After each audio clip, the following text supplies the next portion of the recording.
Welcome to Penrose Point State Park. Penrose Point State Park is a 165-acre marine and camping park on the shores of Puget Sound on the Key Peninsula.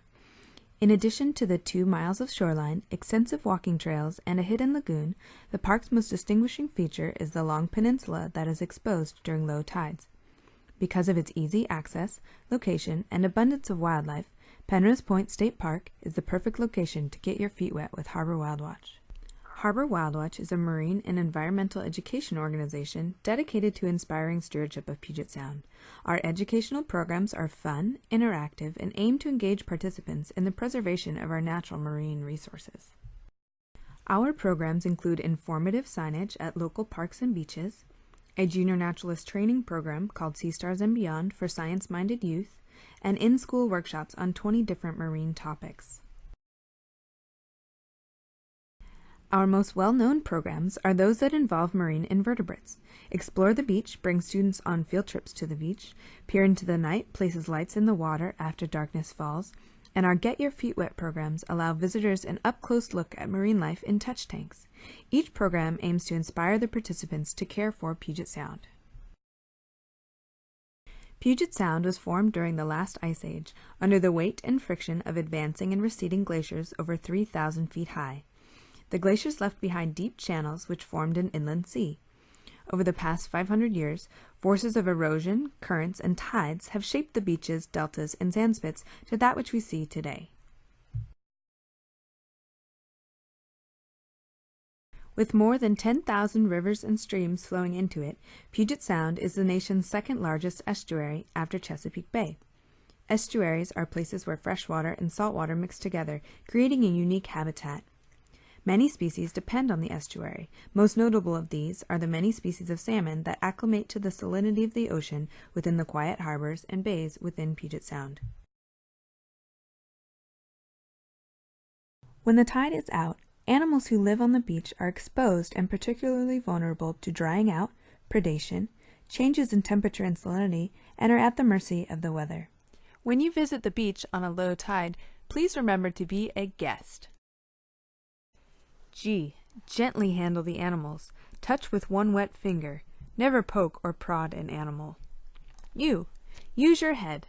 Most animals will be hiding under a rock. Only lift rocks smaller than your head and be sure to carefully return the rock when you are finished. E. Everything stays. Please don't move animals from their homes and leave shells to become habitat for other animals. S. Step lightly. Look carefully and try not to step on animals. Running is not safe for you or the intertidal creatures. And finally, T. Take your belongings. Don't leave behind any trash that could entangle or be consumed by wildlife. Remembering that you are a guest will help protect the important habitat of the intertidal zone. There are many zones on the beach. Walk slowly to notice the different animals in each zone and how one zone transitions to the next. The top of the beach is called the splash zone. The tide only reaches this area when it is at its highest. Look for the line of washed-up seaweed called the strand line. Slightly farther down begins the high intertidal zone. Animals common here include mussels, limpets, and barnacles. Barnacles are well suited to life here. As the tide goes out, they trap water in their shells. When the tide returns, they open and kick out their feet to catch plankton. You can find the top of the high intertidal zone by looking for the point where you no longer find barnacles. The next lowest zone on the beach is called the middle intertidal zone, characterized by the presence of green algae called sea lettuce. Seaweed, or algae, is very important and is plentiful in the intertidal zone. Algae provides food and habitat for many animals. Similar to plants, algae makes its own food from sunlight, but there is where the similarities end. Algae does not have roots, stems, or leaves, and if torn apart, continues to live. Algae is classified by its color, red, green, and brown, and all are found living together in the intertidal zone.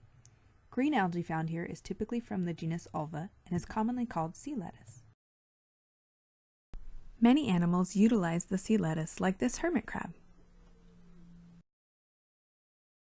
Turkish towel and iridescent seaweed are two of the most easy to identify of the red algae. Many different species of kelp make up the brown algae and are found in deeper water. There is one true plant that lives underwater in Puget Sound called eelgrass. Eelgrass beds are the most productive habitat within Puget Sound, and you should use care not to trample the delicate blades. There are many animals who live in this zone.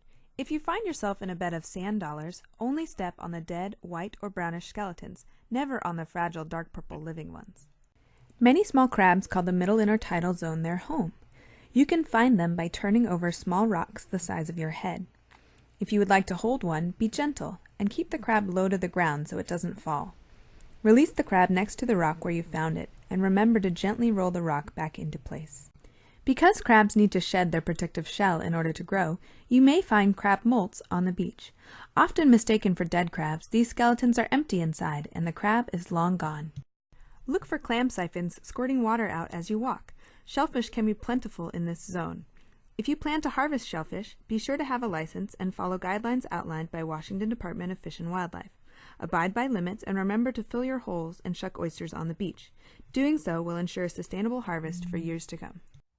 Oyster larvae settle best on the shells of other oysters. The low intertidal zone is only exposed for a short window at the lowest tide. Sea stars, once called starfish, are numerous in this zone. Because they are not fish, the name starfish has been changed to sea star. Ochre stars have 5 stout arms and are purple or ochre in color. Look for them under large boulders. Sea stars, like this spiny pink star, rely on seawater to power their tube feet, and often try to outrun the outgoing tide to avoid being stranded until it returns. The tube feet are used for locomotion as well as a way to capture prey. They are carnivores and will eat whatever they can catch, including mussels, clams, and even dead fish and crab.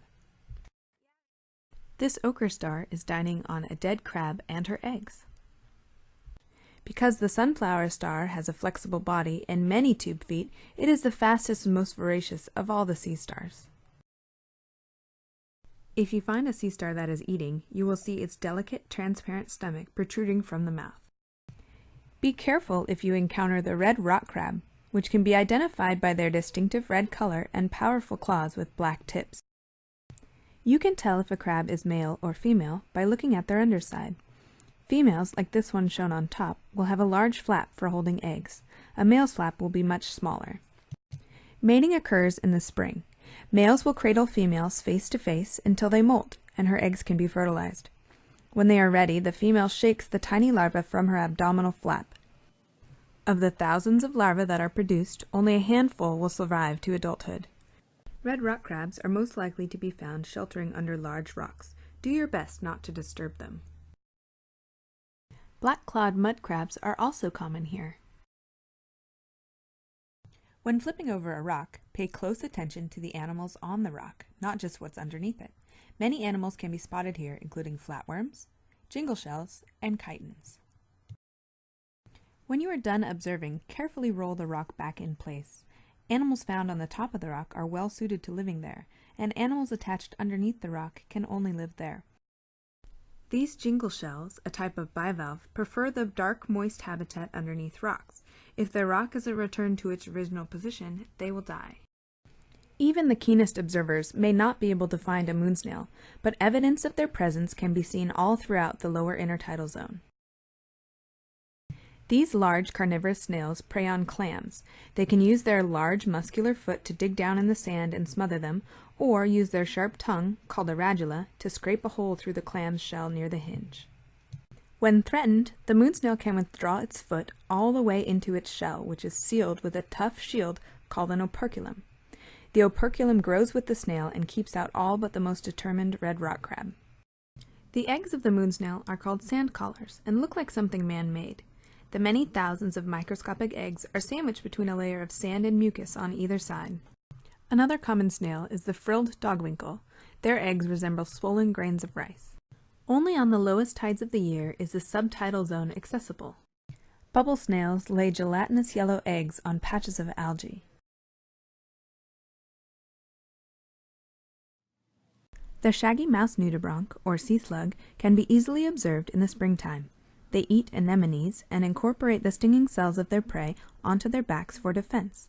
Their eggs look like white gelatinous coils. There are many other species of nudibranch that can be found on the beach, but you will have to look very carefully as many can be tiny. This unidentified species is smaller than a grain of rice.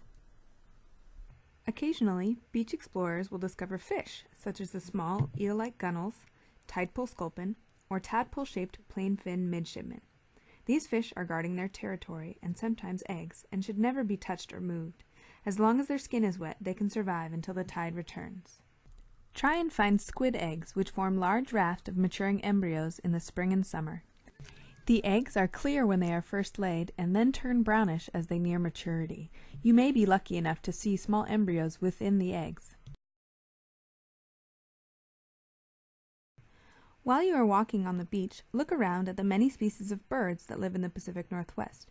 You can easily see crows, herons, gulls, and even bald eagles, which regularly perch in the tall trees near the beach. Bald eagles often utilize the intertidal zone for food.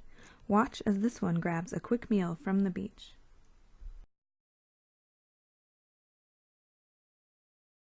Harbor seals are the most abundant marine mammal in Puget Sound. They often haul out on protected beaches at low tide to digest food, rest, give birth, or nurse young.